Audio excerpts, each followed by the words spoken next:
Good morning class 8th students. हमने नैतिक शिक्षा की जो कहानी थी राजकुमारी लेडा, इसको कल आधा पढ़ा था। आज हम इसके आगे का पढ़ेंगे। हमने देखा कि राजकुमारी जब अपने पति के घर जा रही थी तो क्लोरा ने उसको क्या करा था, चालाकी से खुद तो राजकुमारी बन गई और उसको नौकरानी बना दिया। जब वो दोनों ही राजा के दरबार में पहुंची हैं तो वहाँ पर उसने क्लोरा जो थी उसकी सेविका, उनके साथ तो राजकुमारी जैसा व्यवहार हुआ, लेकिन राजकुमारी जो लेडा थी उस पर किसी ने भी ध्यान नहीं दिया। क्लोरा के कहने से ही राजा ने उसको काम दिया और वो काम जो था वो उसका काम था हंसों की देखभाल करना। उसका जो घोड़ा था वो ही एक ऐसा प्राणी था जो उसको देखती थी और उसको थोड़ा आराम मिलता था।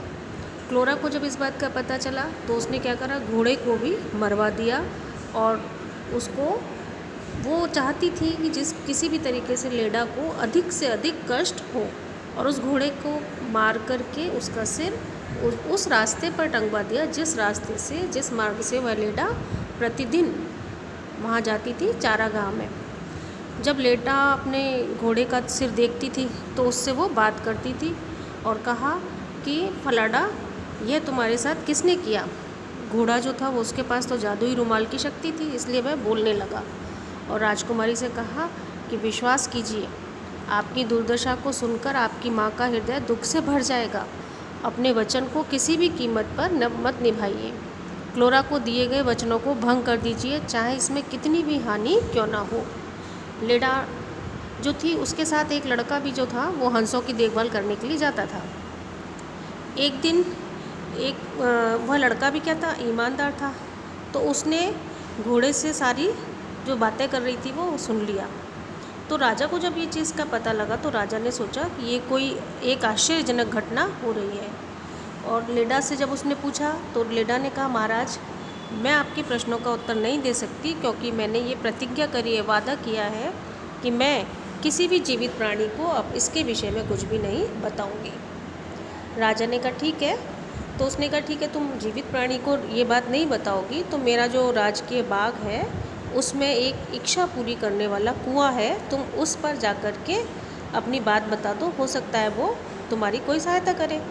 राजकुमारी को लगा कि ठीक है, उसने वैसा ही किया और वह कुएं के पास गई और वहाँ जाके उसने अपनी सारी बात बता दी और अपने को थोड़ा सा हल्का महसूस किया। उसे यह नहीं पता था कि कुएं की जो दीवार थी उसके पीछे ही एक स्थान पर छिप कर के राजा क्या करता था, लोगों की बातें सुन लेता था और उनकी परेशानियों को दूर करता था।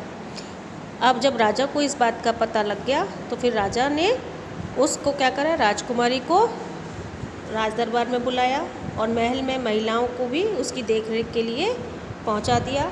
उसको राज सम्मान के साथ अपने राजमहल में बुला लिया और राजा ने राजकुमार के साथ उसके विवाह की घोषणा कर दी। राजकुमार का साथ जब उसका विवाह हुआ तो वह एक सुंदर नवयुवती के साथ विवाह होने के लिए बहुत प्रसन्न था। क्लोरा को इस बात का बहुत बड़ा झटका लगा और उसे ज्ञात हो गया, उसे पता चल गया कि उसकी योजनाओं का सबको पता चल गया है और राजा ने उसको सज़ा दी और सज़ा के रूप में उसका सिर अलग करने का आदेश दे दिया। और राजकुमारी लेडा ने उसके लिए दया की भी भीख मांगी। राजकुमारी लेडा तो बहुत दयालु थी, इसलिए उन्होंने उस जो चालाक सेविका थी उसके भी प्राणों की रक्षा कर दी और उनसे राजा से अनुरोध किया और अपना उसकी जीवन दान उसको दे दिया गया, उसकी सेविका को। उसको उसके महल से बाहर निकाल दिया और राजकुमारी जो थी बहुत खुशी के साथ अपने पति के साथ रहने लगी। इस तरह इस कहानी से हमने ये देखा कि हमें कभी भी किसी पर पूर्ण रूप से विश्वास नहीं करना चाहिए। पहले उसको समझना चाहिए कि वह किस बात को किस तरह से कर रहा है, उसके बाद ही हमें किसी पर विश्वास करना चाहिए। ये आपकी कहानी ख़त्म हुई आज। इसका जो बाकी अभ्यास कार्य वो हम कल करेंगे। Okay, thank you.